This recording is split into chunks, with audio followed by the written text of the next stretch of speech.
Hey guys, and welcome back to this channel. In this video, I'll be showing you guys how you can craft items faster in the smithing event in Grey Garden.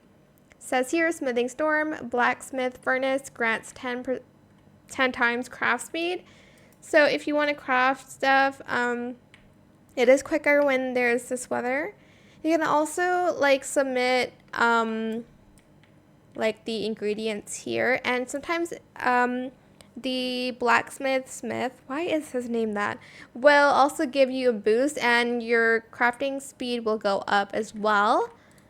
So yeah, those are the ways to do that. I hope it was helpful for you guys.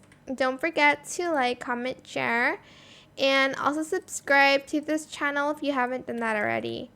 If you have any more questions about this video, just leave it in the comment section down below. I will try my best to answer them all for you guys. And if you found this video helpful, please click the thanks button as well. That is it. Thank you so much for watching. Bye.